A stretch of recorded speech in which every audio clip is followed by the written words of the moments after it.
You all have started reading it. I have. It's incredible. Daybreak, Undoing the Imperial Presidency and Forming a More Perfect Union. You all know David from After Downing Street. He doesn't really need an introduction, but he is a wonderful man, and he gets the word out, and he shows up. And that's what we all need to do. Thank you, David. David is here. David Swanson.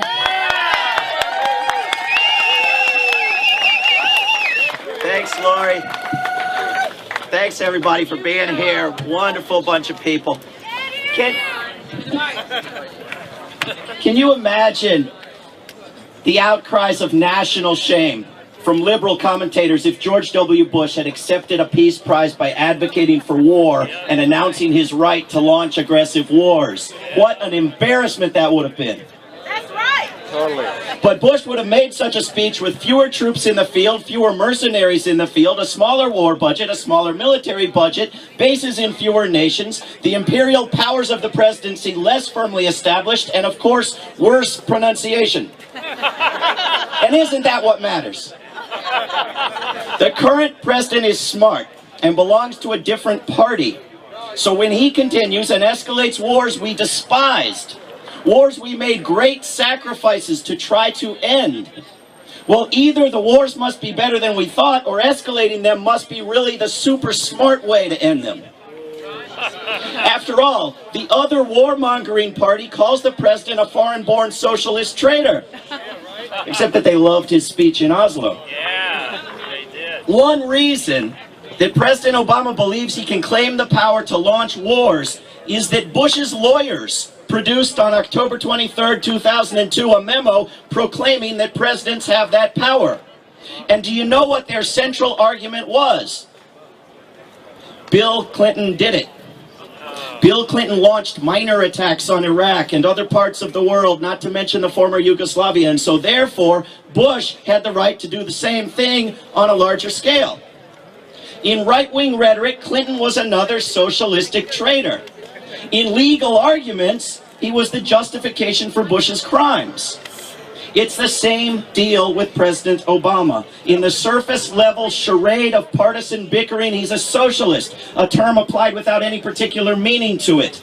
But underneath, his efforts to protect the criminals who preceded him and to continue their crimes are honored and appreciated. That's right. Is Obama a war president? Yes! Is the Pope Catholic? Because we have allowed presidents the power of war, the term war president is going to be redundant from here on out. Presidents gain powers through wars. Presidents love wars. I don't mean that President Obama has no choice. He could defy expectations. He could refuse to be corrupted. He could do what he is legally and morally required to do. If you imagine such things are impossible, I refer you to Congressman Dennis Kucinich and former Congresswoman Cynthia McKinney. It can be done. But we have gone 2¼ centuries without presidents readily answering the demands of the public. And this republic has lasted this long in large part because the public has compelled the Congress to restrain the presidents. I hate to say this, but I'm not against escalating a war. I'm against continuing these wars at all. And I don't want a president to end an escalation or a war. I want the House of Representatives to deny this president the money.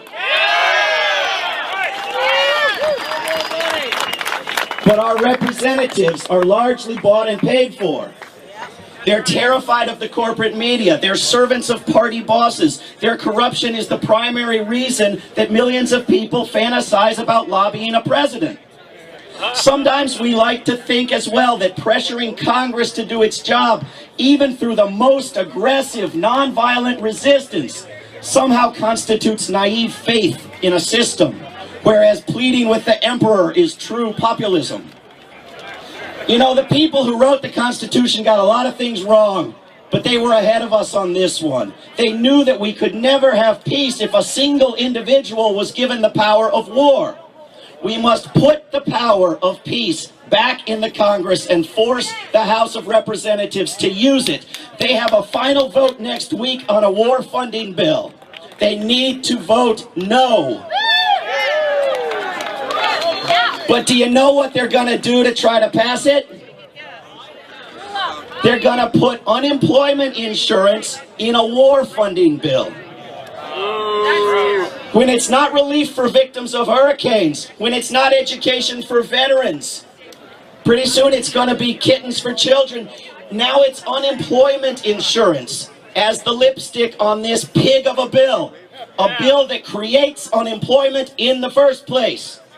Investing money in wars creates fewer jobs than cutting taxes, and cutting taxes creates fewer jobs than investing in education, in mass transit, in infrastructure, in construction, in any non-violent industry. Every dollar for war is a dollar less for jobs. Congress members are absolutely aware that they can vote no on a whole package until the war money is taken out and the unemployment insurance is left in.